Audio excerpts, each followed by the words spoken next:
Well, part 2, there were no wieners in it. God damn it. I'm Jackie. This movie smells like a locker room. It stinks. I'm Justin. What the fuck is jambalaya? I'm Sam, and this is part 2 of Any Given Sunday on Stinker Madness. Hello, welcome to the Stinker Madness. This is a podcast about bad movies for bad movie lovers.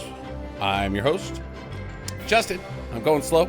I've got a very odd pace to my candor, I think is the word that I'm looking for right now. I don't know why, but that's what I'm doing. You're preparing to talk about the second half of a movie in which the second half of the movie is largely one football game that's difficult to tell what's going on. Mm-hmm. With lots of dialogue at inappropriate times. Currently streaming on Netflix Any Given Sunday. If you missed episode 1, part 1 of our double podcast, go back and listen to that. It's well worth your time. It's a little tricky. You may not even know that it was out there because I couldn't really post it on social media because we didn't have a web link to it because I didn't write a blog post for the review because I wasn't going to write the review until I watched the whole movie. So, there you go. Now you know. Now you know there's 2 episodes and you got things to do today. Listen to Stinker Madness. Well, I was able to determine, because we talked last week about how he had sort of rearranged 12 minutes difference, but the running time was lower. Being Oliver Stone? Oliver Stone, okay. According to the running time on Netflix of 1 hour, 50 minutes and 30 seconds. Not 1 hour, 50 minutes. 150 minutes and 30 seconds. So 2 hours, 30 minutes and 30 seconds. 157 was the theatric running time. Therefore, we have watched the one that he re-edited to make more sense. Oh. Okay. I can't tell the difference. Okay. All right. I couldn't really either. But other than, I guess, it's 7 minutes shorter. Unless that shot of the schedule with the wins marked off was like how he just jammed that in there so that at least I'd know. Because I'd never known where they were in the season or anything like that. Every time I watch this movie, I'm like, how many games did they play? When did they lose here? What is... I kind of have a better idea because I had to pause it. I don't know if that helps make it make sense. Let me ask you guys this, because you've seen this movie more of the times than I have. Is the credit sequence with the movie still going? Does that take place in the theatrical release, or is the credits actually after the whole movie's over? I feel like that's the same. I feel like that's the same ending.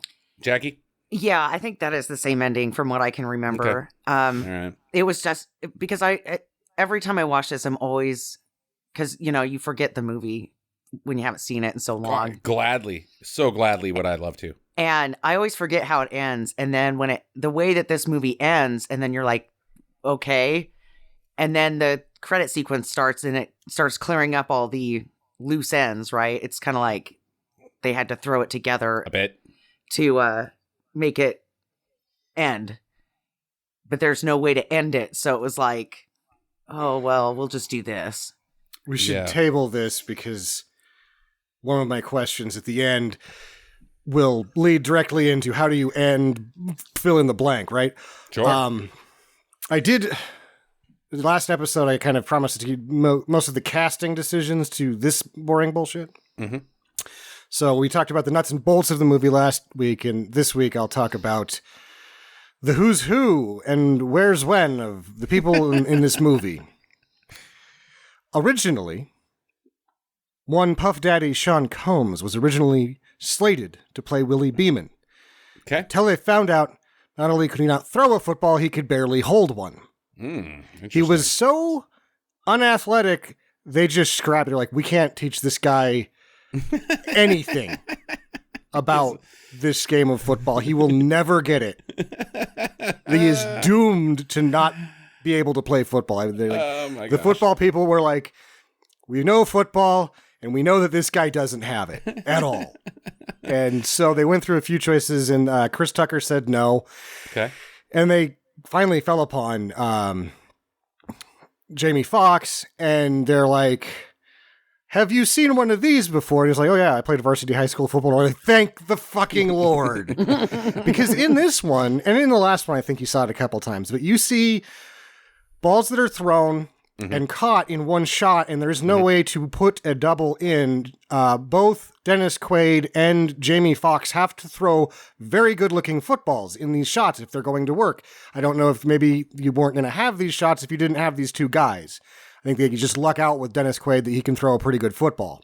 Yeah. Or he was like, Dennis Quaid was the guy the whole time because he's basically just John Elway from the 97, 98 Broncos. Dennis the Quaid fucking plays in this movie.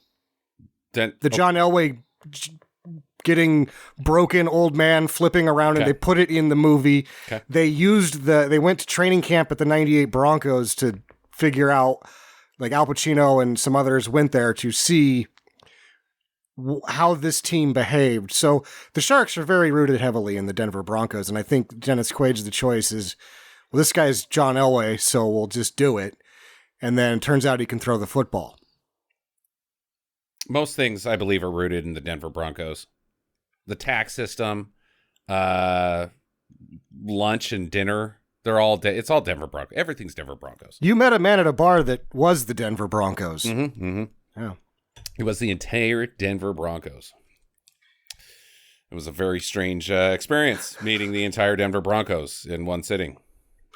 Yeah, I don't know if the decisions for practice to be training camp are basically because they went to training camp. I don't think it is. I think that that's an Oliver Stone decision where he's like, if I don't do these things, the layperson won't realize it's football practice. If they don't see the sled, they'll be like, those guys aren't practicing football. Whereas if you did a NFL in-season practice, it would probably be a very foreign thing to most movie viewers, and that's probably where that decision came from, because it's not at all like training camp. Yeah, mostly watching tape and the big whiteboard, and it's like a conference room. It's like Top Gun, where they're always prepping for the mission, and they're in the briefing room, and that part's really boring. You don't get in the plane to prep for the mission. You get into the briefing room. Yeah, you already did the plane stuff. 7-on-7s, which is just running through everything that all your plays that you're planning on doing over and over again as fast as you can to get the timing right and to get a little conditioning in it. The linemen are doing a lot of footwork drills, and then you just do run-throughs where you're just running the plays, play some football against the scout team on both sides. You're just playing football mostly in practice during the season with low impact so that nobody gets hurt. Yeah, just probably wouldn't work very great on screen. Although I don't think that this worked very good on screen either. So I think it would have worked better than what happened. Yeah, okay. I was able to put together who the opposing coaches were. This took some doing. The cast list on this film is the longest I've ever seen. Mm-hmm. The credit list in general on IMDb is the longest that I have ever seen. There could be like 10 Commandments maybe has more people. I don't know. But this movie had so many people sifting through this was almost ridiculous. And I've forgotten 3 times and I wrote it at the top so I won't forget it again. That, that little, there was that sweet guitar under stuff throughout the whole movie in certain sequences. And you're like, oh, this is really good guitar work. Who the fuck is this? It was Robbie Robertson from the band. So I didn't forget this time. Robbie Robertson. All right. Didn't notice any of it, but sure. The sound design team was gigantic, which you can imagine. I mean, the sound design in this is, whether you like it or not, this is hard work by the sound design unit. At one point, somebody kicks a field goal, and they have the sounds of jets playing over the field, the ball moving through the air. They did everything they could. I don't like any of it. Whether you like it or not, it was a heavy lift. It was a heavy lift. I agree with that. Okay, so the coach for the first game, which was last week, was Hall of Famer. These are pretty much all Hall of Famers, except Pat Tomei. Hall of Fame, Bob St. Clair from the 49ers, one of the only football players to play all 3 levels of football in the same city. Mm-hmm. San Francisco High, San Francisco U or something like that. Maybe Polytechnic. they folded football, and so they don't have a football team anymore, but then he got drafted by the 49ers. I think he played at Tulane for a little bit, but you were going to count it because he was most of it. Almost every second was in San Francisco. And then he played 17 years for the 49ers, blocked 10 field goals. 10. Okay. All right. And then went on to coach, I assume. I don't think so. Oh, then why is he a coach in the movie? Just because it's like, hey, just because he's a significant football guy to Oliver Stone, so that we know how significant this football guy is. Okay. All right. And he's right. He was right on this one.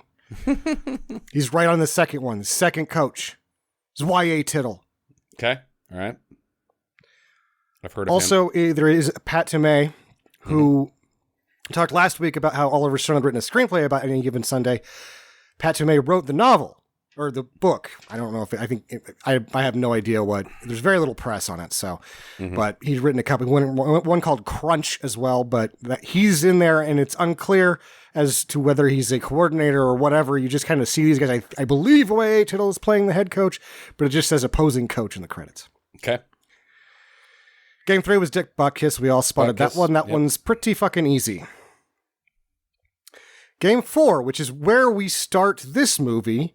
I didn't get a good peek at him. I might have been writing something down. I just watched this a couple weeks ago. Don't remember seeing him. Warren Moon. Ah, yeah, Warren Moon. You're right. Warren Moon was still playing. Okay. In what? 96 again? Was this 96? This was shot in 98. Okay. All right. 99. Wow. He's on the Warren Seahawks. Moon was playing then? Wow. He went to the 2000. He went and he was the backup at the Chiefs. No, I don't remember And any he of that. retired after that in 2000 at the age of 44. Wow, man. Okay. Yeah, that guy. So apparently Lauren Hawley, when she's yelling at Dennis Quaid later, is like, you need to be more like Warren Moon, you son of a bitch. He knows how to do it. He knows how to play well beyond his peak, but keep his, great smile going. But at the same time, in Warren Moon's career, he was like, yeah, fuck it. I'm not a starter anymore, but I can help still, and I'm having a good time. His penis works too, unlike somebody in this household. Yeah, he didn't have as many shots or painkillers, maybe. And then, of course, the coup de grace of football guys you should know, apparently, according to Oliver Stone, and he's probably right on this one too. The final coach in this movie, in the game that takes up most of the second half, is one Johnny Unitas. Ah, Johnny U, sure. Okay. Johnny U. Cool. I think Johnny U's kid gets to be a football player extra. Oliver Stone's kid is, I think, one of the kids that's either in the monkey mask or not, fighting the ape thing in the crowd. You remember that? Okay. Yep. I think that's one of his kids. He's an extra in the audience, and I'm figuring, why put him anywhere else? Let your kid, let your boy ham it up with the ape suit, or slap the ape suit, or whichever one. Okay. What else you got? This guy is relevant only because his name. Because the credits, if you don't have a line, you're not really getting even a position. It's just additional football player. There's so many credits as additional football player. Mm-hmm. He has a line and he gets some screen time significantly. So the Dallas quarterback, or the Texas Crusaders quarterback, in real life, or his screen name anyway, is Rick Johnson. Rick Johnson. Dick Johnson, Penis Man. Yep. Dick Johnson, Penis Man, is back. All right. And that is his only relevance. His connection to Dick Johnson, Penis Guy. Also appearing in the film, Terrell Owens catches 2 fucking touchdown passes. Still missed it. Yeah. Irving Fryer was in, didn't spot him. Didn't spot him. Ricky Waters didn't spot him. Yep. Joe Schmidt didn't spot him. Nope. Did spot Barry Switzer, because we'll talk about that when we get to it, because it's a bit of a dysfunctional commentary on this last football game that we're watching. So Switzer was hard not to spot. And Emmitt Smith was in it. I didn't spot him either. Okay. Wow. I didn't. Yeah. When I was saying additional football players in the credits, for whatever reason, maybe it's because the 2 tight end set was really big right around here. This is when the 2 tight end set really started to get big. The there's 3 guys credited as tight ends. So Ollie knew that he needed at least 3 tight ends to make this movie.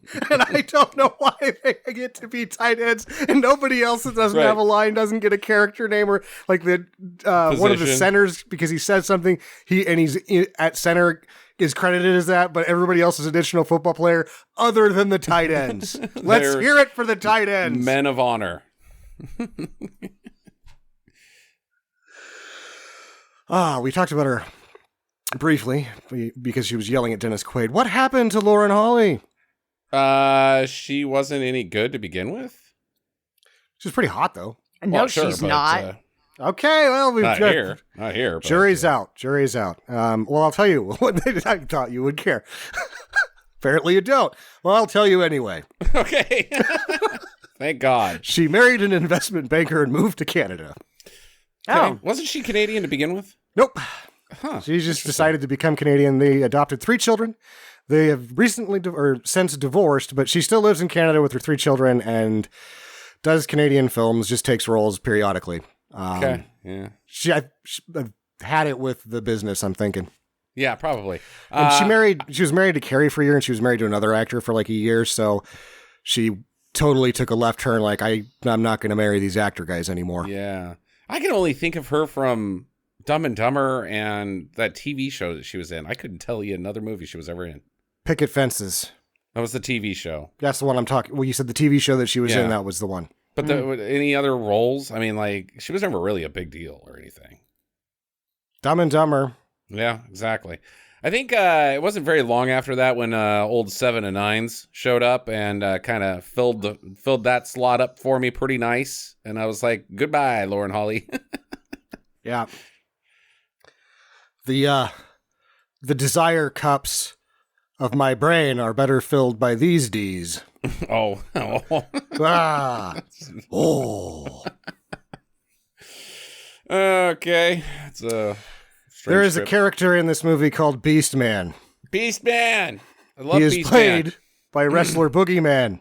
I did not notice Beast Man in the movie, and I had never heard of Boogeyman before now. Now, Jackie, you're a big He-Man fan. Did you spot Beast Man in this movie? And if so, was he an effective Skeletor henchman? No, I did not spot him.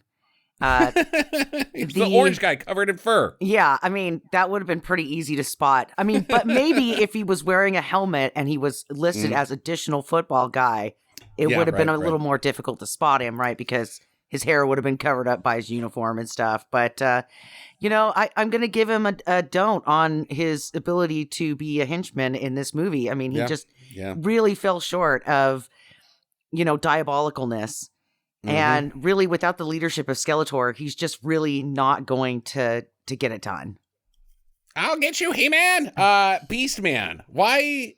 No. I don't know. No. I don't know. No. That name is spoken for. In fact, everything with man after it is spoken for by the Masters of the Universe. So don't do it. Mm-hmm. Shoe-Man. Shoe-Man. Isn't it Beast Or? No, that's Stinkor. It's okay, I don't know. It's either or man on everything, and you've got the entire cast of Masters of the Universe. Beast or what? Stink or what?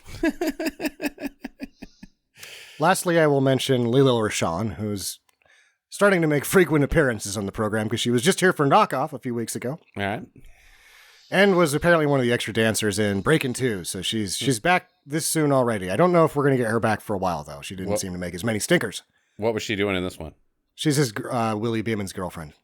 Oh, Vanessa. That lady that we just saw, like, several weeks ago, looking exactly the same. I couldn't be bothered. I didn't spot her. Yeah, she had like 10 lines. All right. Well, I guess that wraps up this. Let's wrap up this as well. Last we saw this, where we left off, was Willie B-Man is the starting quarterback of the Miami Sharks. And he's started 2 games, arguably won 3, and he is now the face of the whatever sporting football league that this takes place in. Right. Whatever it may be, which again, after examination by the whole internet, they think this is a competiting league and that there is mention of the Miami Dolphins, but we talked about this last week that it just doesn't seem to make any sense. Doesn't seem to make any sense. There's also this episode, there'll be a mention of Jerry Rice and, God, I can't remember who the other person was. Big deal NFL players. Anyways, so last we saw him, he had dinner with Coach Pacino, who he said, I'm the greatest and you can't tell me what to do, Coach Pacino. And Coach Pacino said, well, I think I'm going to start somebody else. And he's like, damn it, I guess you can do that. I didn't see that card being played. I'm new to this football game. Sorry. Yeah. It's like, I am the king of Earth. You have to start me. And he's like, I got Elway, right? It's fucking Elway. Who's that? I am new to football. I don't really know how to respond to anything football related. How I got here is a real quandary. That's my best Jamie Foxx impressions. Also pretty really good coaching to just kind of kick your guy around if you have home field on the line. Hey, no shit. Yeah. Okay. But it does it on purpose, and in the scope of these characters, it does work, because then we're whisked away to a very dark and rainy game. Yes. The last game of the season, I think. Yeah. This one's got all the marbles riding on it. They're either... this league season has played out so strangely that every team has the ability for home field or the last wild card spot. Yeah, there's not all the marbles are on here because, spoiler alert, they lose and they still go to the playoffs. Yeah, but they had home field advantage. Now they're playing an away game as a wild card team. That's some of the marbles, not all of the marbles.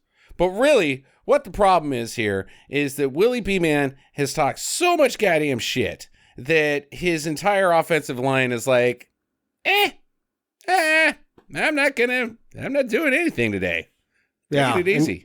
Even though Cap Rooney, John Elway is ready to play, in last week's scenes, the evil Dr. James Woods was persuaded by the despicable owner Cameron Diaz to play a man who's about to die and sit a man who's ready to go, because this is really just par for the course in NFL management, I would say. Yeah. Okay. This is how it's done front office wise. Meddle because you can't play, so just meddle with things. Meddle. Just fuck with it. Just futz with it. Just stick your fingers in there. It. Yeah, mash it up. Fire Frank Reich, hire Jeff Saturday. It makes sense. Yeah.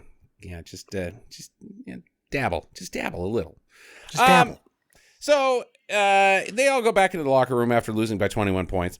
And Beeman and Townsend, LL Cool J's character, they get in a big fisticuffs fight because they just don't like each other. It's just not working out.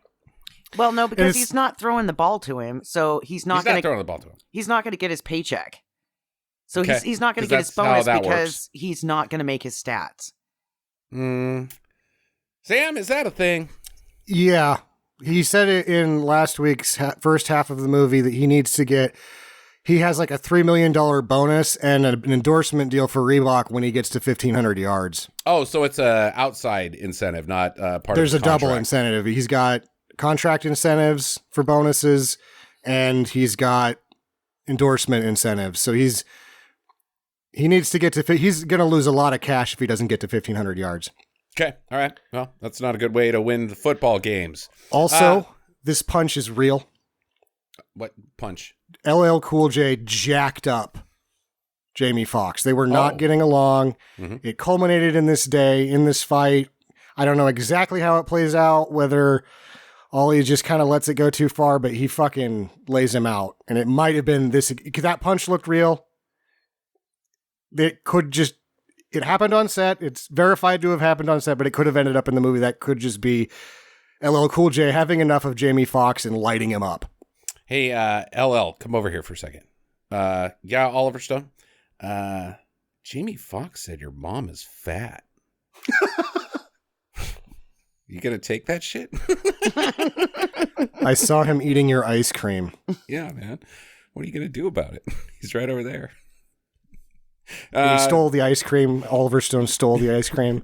I only know that I saw an interview with LL Cool J, and the way he talked about ice cream, I don't think that anyone on earth likes ice cream as much as LL Cool J, because his physique is so hard to keep up. He says that his diet is incredibly lame and stuff that's not enjoyable, but every once in a while he'll allow himself the joy, and he says like, ice cream. I think he gave up and started getting in on that ice cream, because I saw a commercial for him on NCIS or whatever the fuck TV show's in. He's looking a little round, it's unsustainable. You can't hold up that mask. He looks his age. Let me say that. It's not that he looks bad. He just looks like catch up to guy you. That's as old as LL Cool J. And then you've been worshiping ice cream as a deity. Mm-hmm. It's a superstorm. All right, so after this fight, Coach looks at him and he says, I got this in quotes, "I'm ashamed to coach you." Not inspiring, Coach. You guys make me sick to my stomach. I can't even look in the mirror because all I see is you, and then I puke in the mirror, and then I have to wipe the puke off, and that makes me puke because I'm a sympathetic puker. So don't do it. Don't make me ashamed of you anymore. Yeah. And in the game, he's like, Kaepernick's like, they're not going to play for him. And he's like, let him learn then. So he's doing this all on purpose. Yeah, it's on purpose. I just don't think it would work in real life. Like, spoiler alert, it doesn't. Yeah. Well, it doesn't work here either, but I don't think in real life, I don't think good coaches would say, I am ashamed of you, men. I'm ashamed of you. Let's go win some football games now. What the fuck? That's not going to work. Yeah, if you're coaching, I don't know, some guy that sucks, like outside of football, and he like kills a bunch of people with Aaron Hernandez. If Aaron Hernandez was still alive and he came up to Coach Belichick would be like, I'm ashamed to have coached you, but not because of football, but because of the things you did outside of football. That's fine. But being like, look, you dropped the ball, you're throwing like shit, I'm ashamed of you guys. That's not going to make somebody be like, you know what? I'm going to do better for this guy who's ashamed of me. That's like dad guilt. Yeah, it seems out of place. It also, like, I get you make a point, because I was going to talk about Cowher during those last years when the Steelers got really too rowdy. Mm-hmm. And, you got their kicker is at nightclubs having women form lines so they can take pictures holding his dick. Mm-hmm, mm-hmm, mm-hmm. I think Cowher wasn't super like proud of that. You guys are great at football, not real down with the dick pics. I'm ashamed of you. That's just weird. I don't know. Why, as a woman, I would not stand in line to hold some dude's dick and take a picture with it. It's for their Tinder profiles, Jackie. It's just like the dudes with the tigers behind them. There's a giant sausage next to me. I'm putting that as my Tinder profile. Yeah, she's proving that she can handle the large ones. Yeah, I mean, ew. Let's not say she can handle it. She put a hand on it. That doesn't mean that it worked out for anybody involved. There's no you can't evidence a good hand job by just a single photo, Sam. I think they were just like, look, I can hold the sheer weight of this man's penis. It's on top of my head. It's like, I'm using it as like one of those buckets that the people carry the food on their head. Like, that's how I carry this penis. That's just it's the only way. Nope. I'm sorry, gentlemen. It's just so gross. Like, that's fucking terrible. You're nasty. Yeah. Oh, they're nasty for sure. I mean, freak nasty. That's the whole point. No, that is not okay. And you know what? They probably didn't even wash their hands after they touched it. Oh no! I mean, yeah, no, they're not. I don't think these ladies were very hygienic to begin with. If they're just touching random dongs in a nightclub, kicker, the kicker's kicker. dong. Yeah, these women are lining up to grab the kicker's dick. Yeah, no, they're not washing their hands. Yeah, I mean that's just thirsty. Is that the right word, gentlemen? No, thirsty. Yeah, those are totally thirsty bitches. They are thirsty bitches for sure. All right. I knew I was going to get to use that word eventually. I'm happy. I haven't got to say thirsty bitch in a long time. The world needs them. We can't. The world wouldn't revolve without the thirsty bitches. It's all part of the ecosystem of the world. Social hierarchy. Okay. All right. So Jim Brown, him and Coach Pacino, they go to the bar. They get all smashed, and Jim Brown's all melancholy, like, oh, the game isn't what it was anymore. It used to be about whatever. I was so tuned out by his stupid soliloquy that I checked out. Well, the only thing I got from that whole conversation was that he was going to quit being an NFL guy and go down to the collegiate level because that's where people wanted to play. That's where they were about the game and not about the money. Okay. And then in perfect timing, Steamin' Beeman, sorry, forgot his name for a second. His commercial comes on where he's got his pants undone and he's dancing around and he's doing his rap video. Yeah. But the point of this is, it's high school, not college. Okay. And Oliver Stone says something that is true right here, is that TV is what did this to the game. Because TV is tearing apart college football right now with the realignment and all of that nonsense, right? You're going to throw out a tearing me apart? Tear me apart. Freaking Al Pacino gives a shout out to Lisa in this movie. We'll get to that later. Okay, so back at the locker room, Lawrence Taylor has a broken neck. I guess like he was just like, ow, my neck, and then it never got fixed. He just kept walking around with a broken neck, so now it's permanently fused at a broken neck. And Matthew Modine is like, just one more hit, and you could rupture a kidney, or you could have paralysis of your testicles, or you could die. And he says, I don't give a shit. Don't care. He's like, I got to make 3 tackles and something else. He's like, and then I get $1 million. So we'll talk after I hit my stats. And I'm like, I've never been paid $1. I just waiting for that $1 million. The LL Cool J guy is getting $3 million. I think your agent is not very good, sir. Yeah. He's an aging linebacker. He doesn't sell shoes. Running backs sell shoes in pre-2000. Okay. All right. Well, then it's still a cool $1 million, Get that money. It's worth it. Well, and I guess he's got a wife and he's got a wife and a couple of kids, right? So, I mean, I think those were all his kids. Later on, I have a note that says, Shark has 11 kids, ? Uh-oh. Is he Herschel Walker? Uh-oh. I mean, there's a lot of names that you could put in this blank.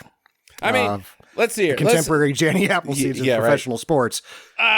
Okay, so if he does this, he gets a cool $1 million on top of whatever he's throwing down.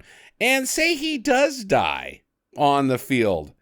Don't you think that there's going to be a significant payout for that? Like settlements?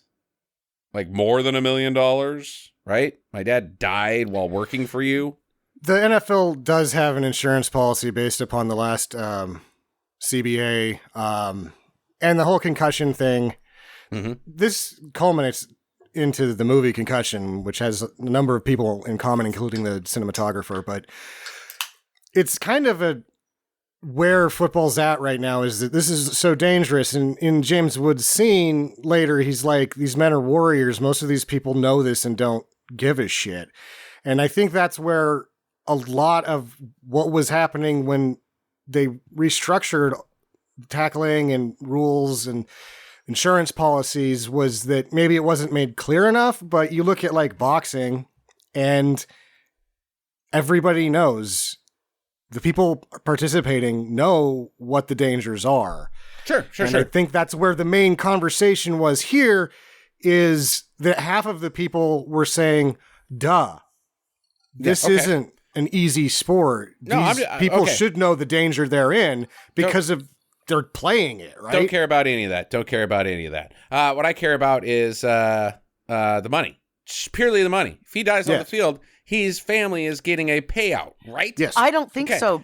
Based off this movie, just this in movie land, okay, gentlemen, not like in real life. But in movie land, they tell him he has to sign a waiver. Well, everybody has to sign a waiver. But that means he's not getting a goddamn cent if he doesn't get that tackle and he dies trying to make it. Yeah, right. then he's a moron. But I'm going to pose this to you guys. You get that your life is on the line and you got that cool million coming and you don't sign that waiver and you talk your way around it. And coach, I don't need to sign a waiver. Come on, coach. We've been doing this for a long time. You know me. I don't need to sign. What is that? A prenup? Get out of here. Come on, coach. Quit being a pussy. Put me in. Coach, when we know Al Pacino's character, don't call me a pussy. I'm not a pussy. I'll put you in right now. Yeah. And then he dies and then his family gets a big payout. I say worth it. Like, if I could set up, sacrifice myself for Jackie and my kiddo to never have to work again and I get to take the NFL down at the same time, I'm pretty bored, not really doing much. I could do something with my life if if my head comes off on the football field, do some good with your life. Lawrence Taylor, take one for the team. Nobody else? I'm getting some pretty blank stares from you guys. I don't think you guys would do shit for me if you had the chance. I mean, maybe if I knew that my life wasn't going to be worth a shit moving forward, right? Yeah. I don't think my employer is going to, for where I work, they're probably not going to pay you out $1 million plus damages if I die at work. Yeah, but because that would be your own fault. You would be like, whoa, I tripped down the stairs. It's not that the job caused your injury. It's that your own ineptitude caused your injury. That's the only way you could die at your work. Unless they said that you had to juggle knives. Yeah, right? We need an instructional video made about juggling knives. Yeah, we want you to be in it. You're the one. You're the only person who can do this, Jackie. Now get knife juggling. Sam actually works with heavy equipment, so he could actually find a way to have one of those sequences in an action movie where the guy gets stuck in the machine and he's crushed, and then he just comes out as a sheet of vinyl and gets slapped on top of somebody's car. Yeah, I mean, we've got like a 12-ton hydraulic brake, so... Yeah, see? Is it worth it, Sam? No, I don't even really use that Sam. Dying for making signs. Death by sign making. Okay, so there actually is a lot of death by sign making because people fall out of cranes because you got to put them up so high, right? It's the crane's the dangerous thing. But the fact that you said that sentence and very few people on Earth have ever heard somebody say, "Oh, lots of death is signs making." Yeah, you got to put them 80 feet in the air. It's fucking dangerous. Yeah, there was a whole Better Call Saul episode about it. All right, so. LT still wants to play, and coach makes him sign that prenup, and then the coach is like, he goes to James Woods and is like, "You son of a bitch, how dare you risk that man's life?" And the whole time I'm thinking, you're letting him play, and the only reason he can play is so that your franchise doesn't get sued by a piece of paper. How do you have any ability to call James Woods evil without looking at yourself in the mirror, bud? Yeah. What the fuck? And James Woods, by the end of this argument, is like, wait a second. Oh, fuck you. And then just kind of wanders off. Because he realizes, well, there's no point in doing this. This is stupid. He knows he's an asshole. I did what I was told. He's just following marching orders. He makes a lot of correct points in this, too. I thought he was the top of the medical food chain, though. He is. Yeah, but the owner tells him what to do. Yeah. That's fine, but he still sucks because the Hippocratic Oath is trumps all NFL owners. And I thought... Yes, it should. It doesn't. Yeah, it doesn't. That's why they have a tent on the sideline so that people can't see the injections they're getting. Good point. Yeah, good point. Doctors, you may want to reevaluate your moral obligations to some guy named Hippocrates. Jesus. Yeah. And also normal doctors who are basically just pushing pharmaceuticals at this point. You're doing the same goddamn thing. Yeah, it's James Woods' character might be the most realistic thing in this whole movie. And he also should just go ahead and just walk off a cliff. Goodbye, James Wood. I loved you in The Killing Fields. Couldn't have been played by an actor any better than James Woods. No, perfect cast. All right. So Lawrence Taylor, then he's hanging out in the sauna, and Willie B-Man comes in, and Lawrence Taylor's like, football philosophy, football. It's like 10 minutes of football philosophy about being a man and what it's like on the field, and you gotta honor the boys, everything, and you're not the top shit when you're on a football team. Blah, blah, blah, blah. It can all be, but it's all. He was like, it can all be gone in a second. The hookers and the. Uh-huh. I like how he throws in the hookers in his speech. Right, like, of course.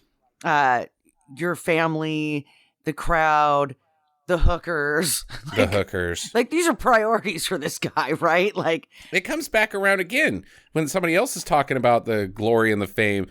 The hookers. The hookers? You're forgetting the hookers. We see a party at his house in last week's episode, and there's a lot of hookers. Uh-huh.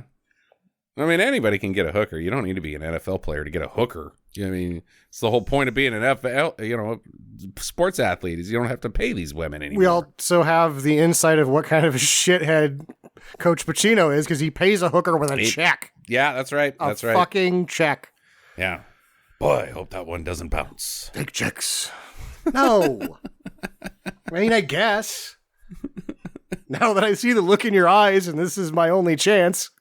It's a 50-50 on a check. All right, so Captain Jack, he is cleared to play despite blowing out a disc, but he doesn't want to play. He's like, Coach, I'm shaky. If I get out there, I'm going to blow it because I'm afraid of more injuries.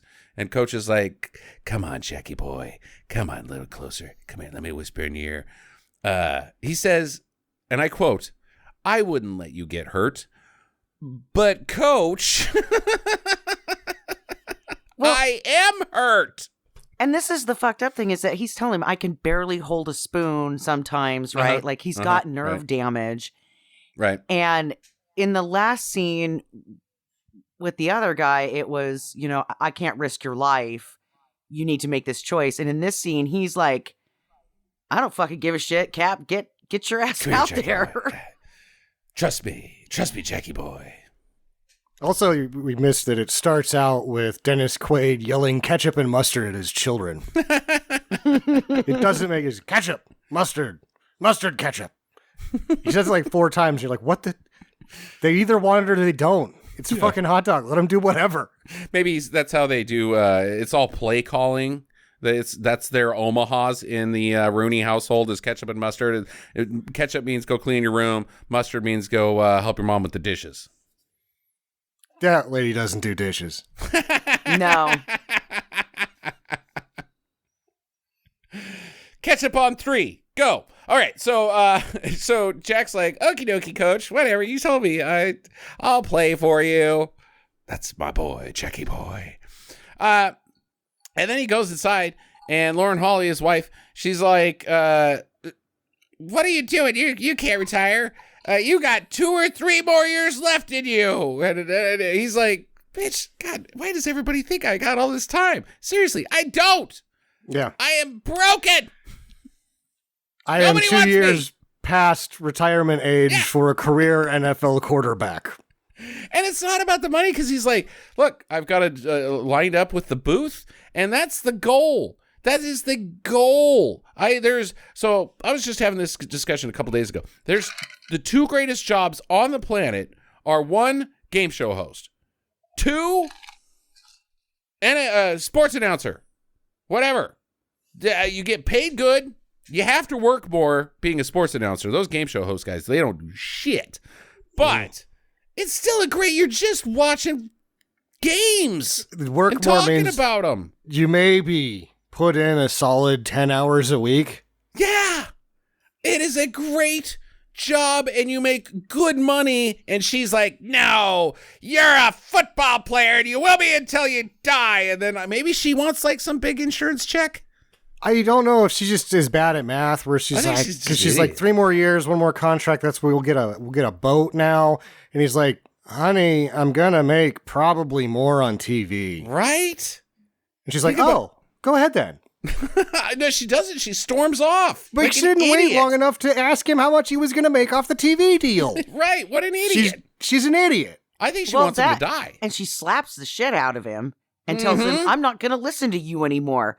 Like, I'm pretty sure that Justin would call the police on me if I slapped him and I'm like, I'm not listening to you anymore. Like, when is it okay to abuse your spouse? Never. Well, never. And also, did she ever listen to him? Right. And she's an idiot. Like, just, hey, Brenda, beat it. Get out of here. And then she did. She moved up to Canada with some other guy, because we never see Lauren Holly for the rest of the movie. No, we do. We do. She doesn't have any lines.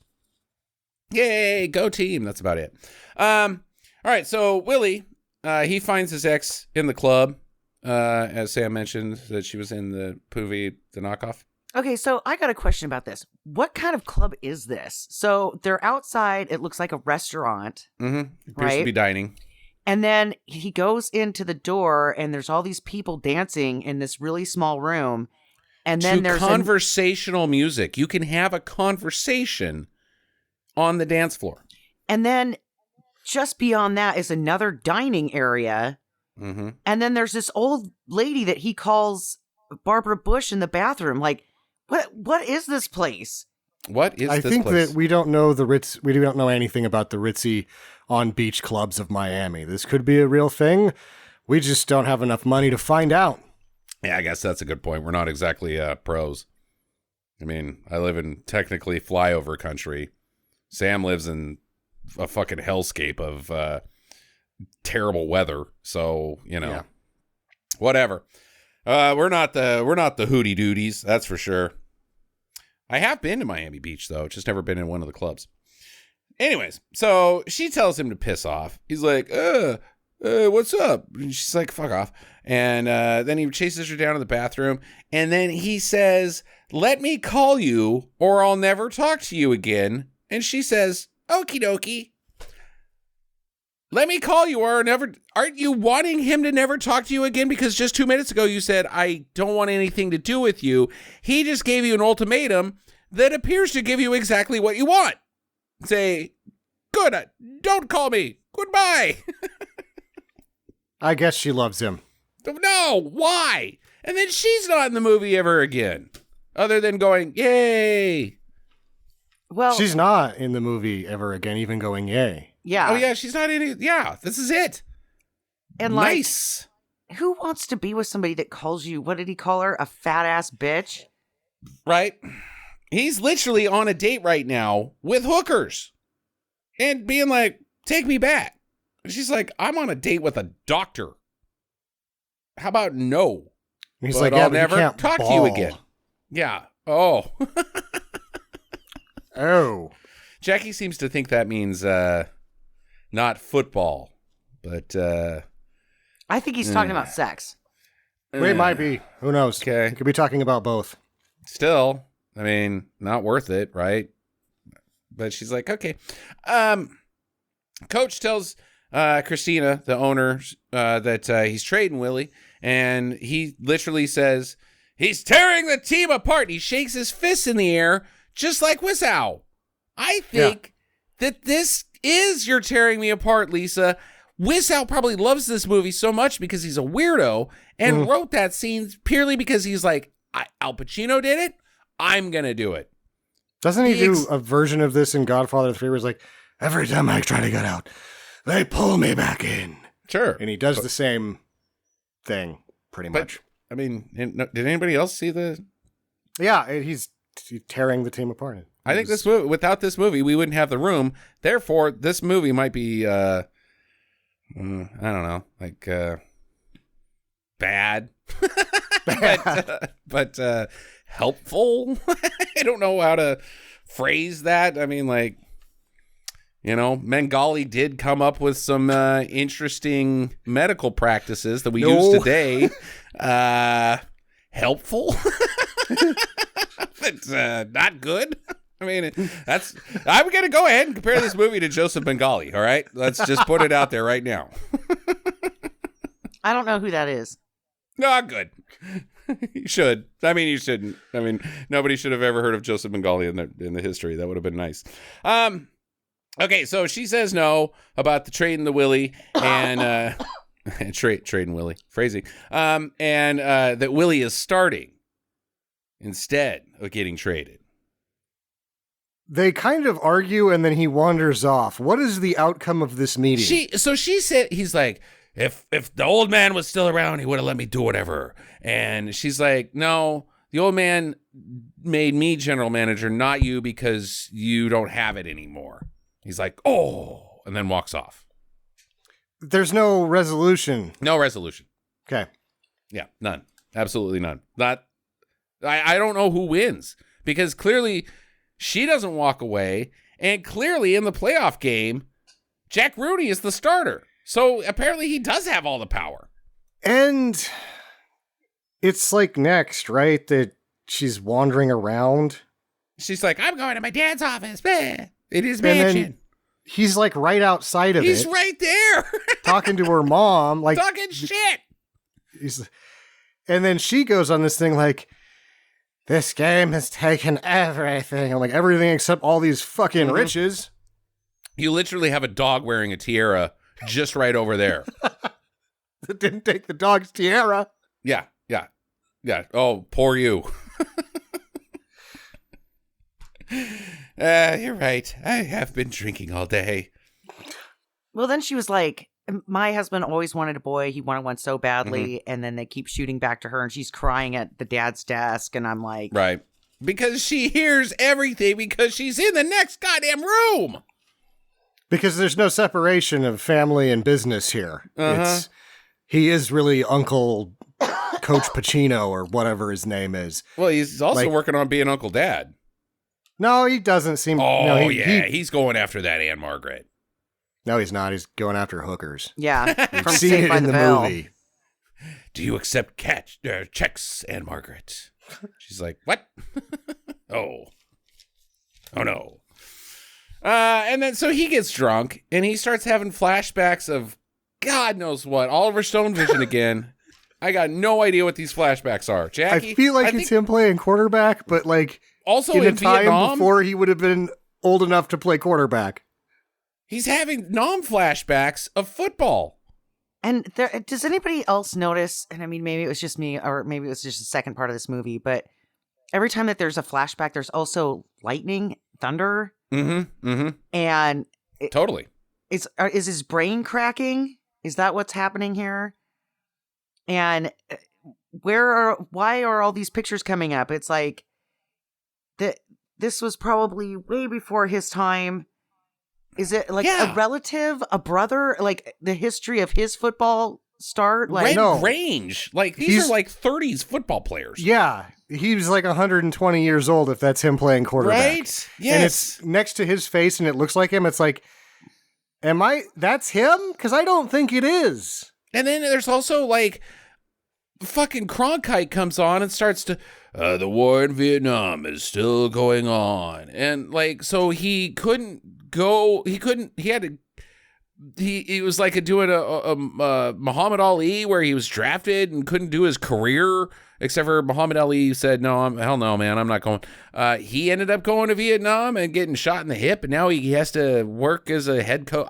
I don't know what the hell this is. Maybe he's just pissed drunk and he's hallucinating. I think he's just pissed drunk. He's like, I was going to be in Vietnam and I took my leather helmet and I scored 6 on those sons of bitches.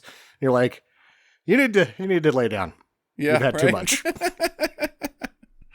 All right, so it's game day and the commissioner is there. Yes. So Charlton Heston apparently in an interview said something about Oliver Stone would never cast him in a movie. And because Ollie wanted to use the Ben-Hur shit, he called him and asked if he wanted to do the movie. And he was like, okay. So that was the deal, was that he'd be in the movie and then he'd get to use then Ollie could use the Ben-Hur stuff. I don't think he did say okay. He said, okay. Certainly. As long as I can be the commissioner. That woman would eat her own young. Okay. He's great. So, yeah. He's always great. Yeah, I guess. All right. So the coach gives his what I call his famous "we're in hell" speech, because again, he is firing these gentlemen up by saying, we're in hell, and the only way to claw out of there hell is an inch at a time. And then everybody looks at him and says, Coach, we're in the playoffs. This is not hell. Did you see Detroit's record? They're in hell. Cleveland? You heard of Cleveland? That's hell. Yeah. We're in the playoffs. This is apparently Schottenheimer's speech from the 89 championship game because they knew that they weren't as good as the Broncos, and the Broncos ended up kicking the shit out of them. I think it was the Broncos that year. Schottenheimer said, we're in hell. Yeah, this is from what I've read, this is as close a regurgitation as the 89 AFC championship locker room speech that Schottenheimer gave. Then what the hell do I know about locker? It sounds like if that's the case, you just give doom and gloom to everybody, and you're going to win football games. Like, all right, here's the deal. You do something, and also your penis is gross. You over there, you do something. Your mom just called, and she says she's dead. You over there, you do something, and the economy has completely crashed, and we're being invaded by Norway. We're probably all going to die. Let's go win some football. Like, that's what you do when you win football games? No, they lost to the Broncos 37-21. Right. There you go. Yeah, the doom and gloom is not going to work. You got to be like, guys, it's been a long season, and I know you're all tired, but here we are on the most grandest of stages, except for the next 3 games that we would play after this if we win. Go out there and give them everything you got. Or like many modern football coaches, they're like, you want a speech? Go to a Trump rally. Yeah, right. We worked on this shit all week. Go out there. Get out. Go play football. Go play football. See, and good at it. My speech would probably be something along this line. Listen, you fuckity fucks. Get your asses together, and you're here for the next fucking 2 hours to play football. So if you could just I don't think she knows how long a football game is, but that would be great. Now let's go out there and show them what we've got. Our wieners are bigger than theirs. Your football tactics, your coaching tactics would be what they call the Lumberg strategy. Yeah, I'm going to need you to win. That'd be great. Great. Also show me your wiener. All of them. Hell, Lumberg fucked her. All right, so the team's all inspired. They're all like, one guy is like chomping at the bit. There's a shot of this dude, and he's like lathering. It is like, yeah, like Don Jr. Maybe that's Beast Man. Might be Beast Man. Okay. Maybe we did spot him. I don't know. I think we might have. Okay, so kickoff time. I'm going to go into this game because this thing takes a while. So, very first thing, kickoff, run back by the Knights. They're playing the Dallas Knights. So, score 7-0 immediately. And did you notice, and it took me a while to put this together, but they have like the eye in the pyramids. This is all Templar shit, right? Right. Yeah. They're really like the Texas Templars, not the Dallas Knights. I don't know. And they had that eye on their helmet, but it looked like they just had a front and rear gunshot wound on their helmets. Yeah, not good design. And they also had crosses instead of numbers on the fronts. Yeah, right? That's not... Yeah, okay. Maybe in their bullshit league you can do that. Because I also got another thing that is bullshit about this league that I think. Rooney goes in. He's starting. He's getting hit a little bit, but he throws a drive and it ends in a touchdown. Score 7-7. Yeah. Okay. Also, we forgot that Modine has become the monster that he was trying to prevent. Oh, yeah? How's that? Because LT like sweet talks him into giving him extra medication. Oh, yeah. Give me that cortisone. I don't want anything to do. I don't care about medical. Now give me some cortisone. Wait, what? I thought you didn't care about medical. Yeah, give me some of that cortisone. That's medical. Jazz is not medical. Yeah. A syringe of drugs is medical. Yeah, but I don't care about that shit. Just give me that shit. What the fuck, man? This script sucks. All right. So also, when he injected him, he didn't inject him. He pulled something out, and it looked like apple juice. So his blood is apple juice. Yeah. Yeah, it's that's like probably his real problem is not his neck. He doesn't have any blood in his body. He's filled with apple juice. Yeah, it looked like he had fluid behind his knee or something. Oh, okay. He was getting a drainage. And that fluid was apple juice. Yeah, it did look like apple juice, though. And it looked apple like juice leg. The biggest needle that I've ever seen in my life. Mm-hmm. Coach, I've got the bad news. Shark's got the Mott's knee. It's all full of Mott's tomatoes. Applesauce. Apple juice. It's applesauce, not apple juice.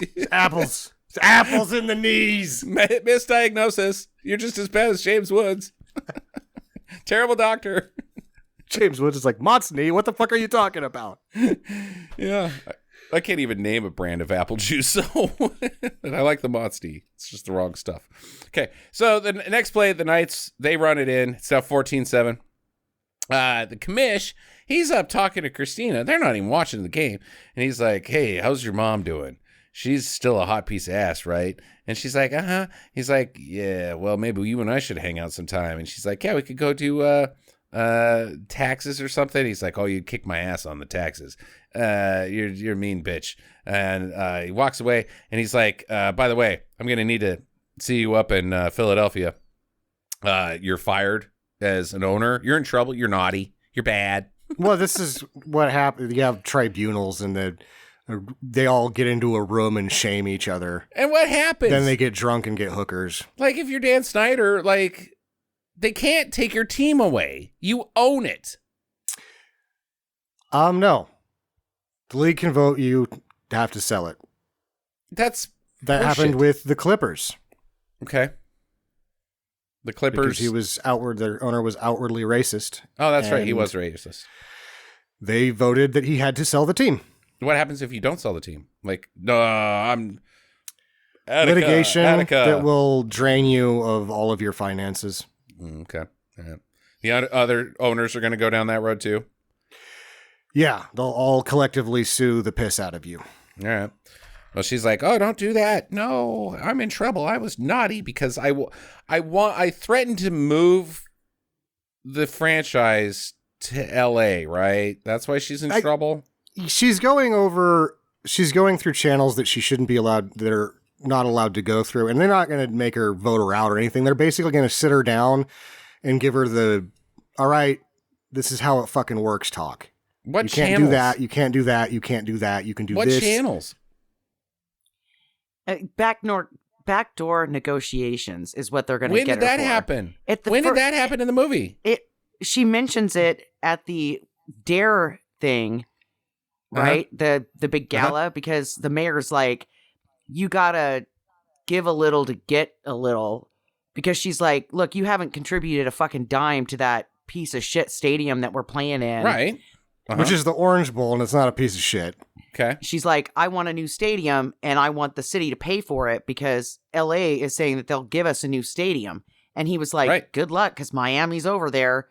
So so that's how they talked about how she is negotiating on the side. What did she do wrong in the film without inferring? She said, you build us a new stadium or we're moving to LA. I think that's totally within her purview as owner of a franchise. She had her bow tie man go through dark channels to see if LA was interested that were not official channels. You probably have to alert the league that you're interested in Sharks? Moving. No, I think that you'd have to alert the league that you would have interest in moving the team before you could start negotiating. Did they even negotiate? She just made a threat. I don't know. I think this is a little sketchy. They're just going to give her the "you're being a shithead, this is how you need to act" talk. Also, we just wanted to have you come up here so we could get a good look at you, because... Yeah. Gross. What? I think the mom is probably the best looking woman in this entire movie. Okay. I don't think maybe you're not a fan of Cameron Diaz, but she is, okay. It's kind of her thing. I mean, and she's cool and funny, but good actor. I just don't find her attractive. Okay. I mean, I think she is a very pretty person, but for me, she's just not doing anything. Okay. Well, a room full of dirty old men, Dan Snyder would be very happy if Christina Pagliacci or whatever the hell her last name Pagliani? is. Yeah, came up and visited. He would like it, okay? You know, Cherry Jones, have some of this Kool-Aid. Same guy, right?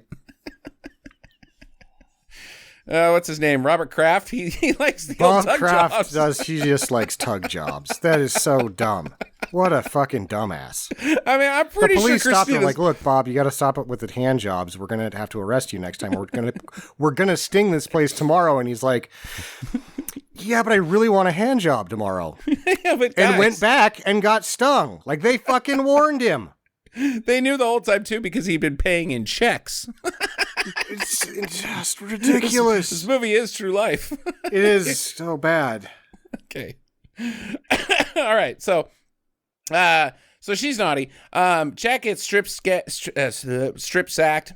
The score is now 21-10. It was just 14-7, which means that the Knights scored a touchdown and the Sharks scored a field goal. Okay. Off screen while Christina was getting in trouble. And then Rooney runs it in, and he gets hit at the line and spun around in the air. And so then he gets Oliver Stone vision, and he gets the lightning too, and the flashes of people, the oldie-time football players in the stands. Yeah, I see dead people. Uh-huh. What is going on? And then there's just some guy, this silhouette, a shadow of just somebody sitting in the stands that we saw before, and I can't remember who saw him. It might have been Rooney, but what the hell is that? Wait. Al Pacino's... Did we get to the Elway part yet? Huh? We're not even at halftime yet, are we? No, we're not at halftime. Okay, so it's still Cap Rooney or John Elway. I want to know who this shadow man is in the stands. The spirit of football's awesome. I saw it. I saw the football awesome. I'm going to make the play. It's a game of inches. It's Take like all Thunderbird. 7 inches and swallow it. If you see, it's just like the Thunderbird. Things are going to happen if you see it. There awesome. is a part. Okay, no, it's in the second half. I have to save that for the second half. Okay. So now the score's 21-17, and Christina, she goes into the locker room. Wait. So is he out yet? He's not. So Cap, before halftime, they do the play from the Super Bowl, and he makes the touchdown or whatever. I think it was just a first down with Elway, but it's the same exact play. They kind of did it in Jerry Maguire, and my buddy Dane broke his knee irreparably when they did that. So here's my thing, though. He does the barrel roll and lands on the ground. He's down for a while, and the